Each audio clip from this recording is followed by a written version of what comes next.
Shut up and sit down. Hey friends, I'm Simon. I'm Ellie. And if you enjoy our videos, please remember to like, comment, subscribe, and hit the bell thing. That would be very kind of you indeed. And we've been waiting for a minute. We saw Doctor Strange in the Multiverse of Madness last weekend, which was awesome, no spoilers. And before that, they premiered a trailer for Avatar 2. And we thought we're going to rush home and do a trailer reaction to that. It wasn't out, but it just finally launched yesterday. And before we get into it, if you're wondering who really cares about Avatar, well, apparently it made $3 billion at the box office. So there's 3 billion reasons for them to make a sequel. But also, when you look at the casting of this movie, it's got Zoe Saldaña, it's got Kate Winslet, it's got Michelle Yeoh in it. Like the cast, Sam Worthington as well. The cast is looking great as well. So I don't know about you, but I am willing to give the Avatar world another chance and go back there and see what it looks like. So we're going to dive right into the trailer right now. If you want to see what we think about it, then stick around until the end. But for now, Let's go. Let's go!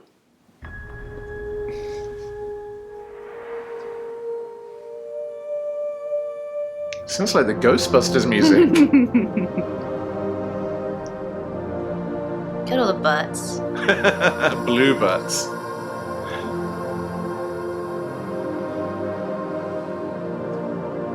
The dragons! Wow. Yeah! And the big fishy ones. Yeah, like fishy flying dragon things. Oh, I do love all the cool animals. Oh, underwater Navi.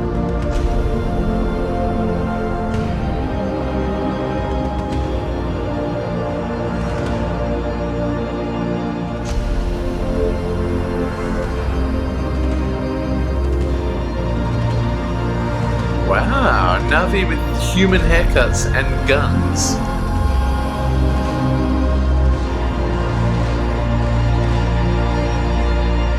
I know one thing. Whoa. Wherever we go, this family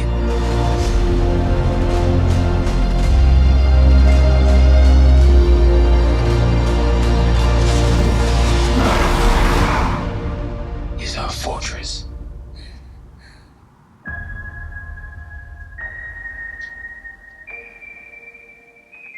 Wow, so the teaser, just a teaser, not even a trailer for Avatar 2. There was a lot to unpack there. What did you think?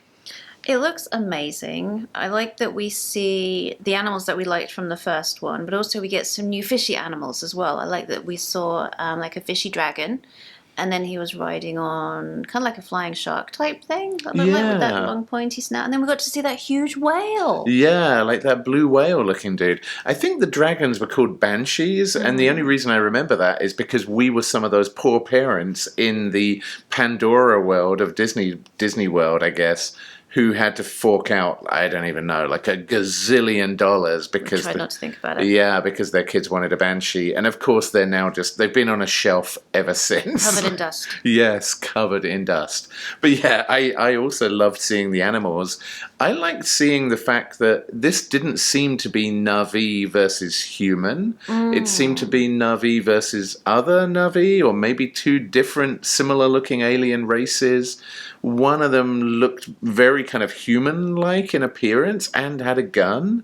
So I don't know, like, is this set after the first movie, and is there some correlation between those events and these like human-like characters who are armed with human weapons? I honestly have no idea. I think there would have to be, because we did see some humans mostly in the background, but there were humans there, so I feel like this has to be set afterwards.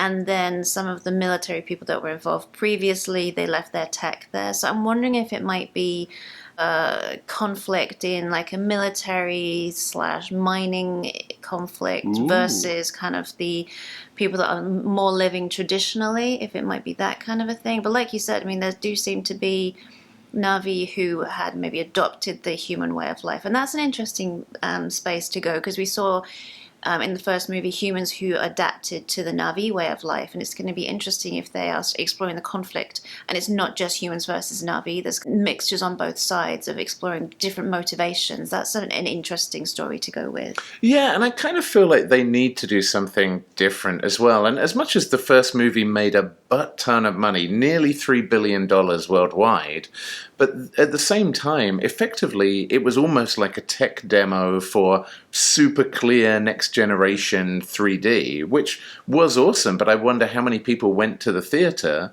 just to experience that technology. And at its core, it was basically Pocahontas. Like that was the story. It was just a rebranded Pocahontas with blue aliens on it, and looked very cool. But also, man, it was a long movie. And I've got kind of fond memories of the first Avatar, but it was a tough sit. So, like, I do feel like they need to do something very fresh. And it can't just be, now there's water, now there are, like, underwater animals, because there just needs to be more complexity to the storyline and something very original. But, I mean, what I like, though, is this teaser doesn't really spoil anything about the story. It left us with way more questions than answers, and I imagine we're going to get a full-length trailer, or probably a dozen of them, that tell us much more about the backstory and kind of get into it. But I've got to say, like, I heard about not just Avatar 2, but the fact they're making a bunch more Avatar movies. And my initial reaction was, I don't know. Like, I don't know whether I've really got the time to invest in a bunch more Avatar movies. But I got to say, watching the trailer for this one, I could certainly give Avatar 2 another shot. So, I've been converted from on the fence to definitely more inclined to watching it, I think. So you mentioned a little bit about our trip to Disney World when we visited Pandora.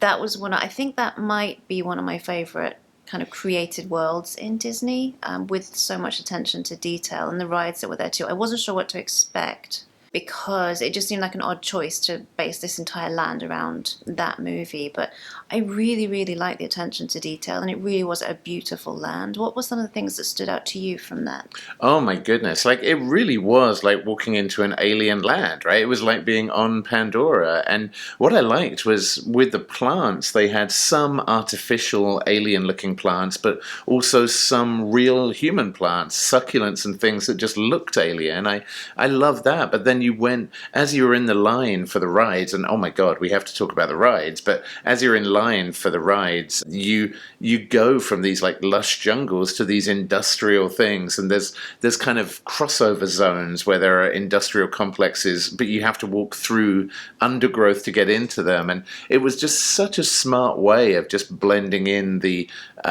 wait time in the queue with the world that you were in. But I mean, the rides, there was the ride where you literally ride a banshee, and you're sat on it like a motorcycle, and you can feel it breathing underneath you.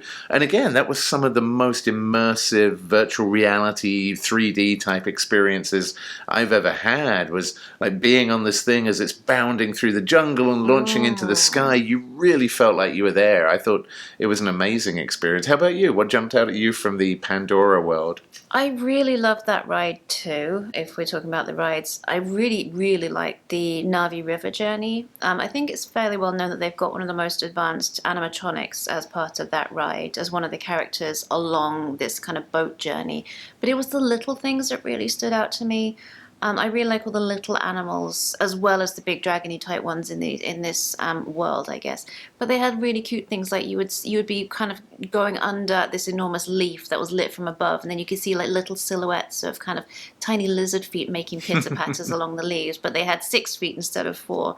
That was fun. But I think, like you said, in the world itself, one of the recommendations I saw was to make sure you go there after dark, and I'm really glad we did, because not only have they got this amazing landscape that they've created, they've also really leaned into the bioluminescence that we saw in that movie. So the world just completely changes after dark, and you start to see the plants glowing, and they've got little glowing elements on the sidewalks and kind of little hidden things in the undergrowth that just really come to life after dark. And I the thing about Disney is that attention to detail, and you can just see it in spades in that world. Yeah, well, this is not a review of Disney World, but as you can see, like, we haven't seen the Avatar movie for more than a decade, way more than a decade, and yet going to the Disney parks kind of kept it fresh for us and gave us a bit more affection to this world that we were a little bit meh about previously just from seeing the movie. And I really hope the fact that these new movies are probably going to make a butt ton of money again,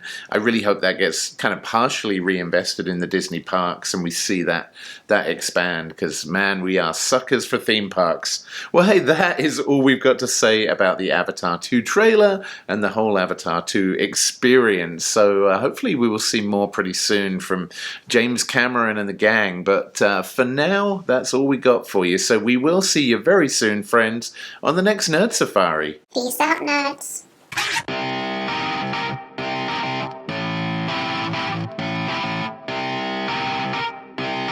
Shut up and sit down.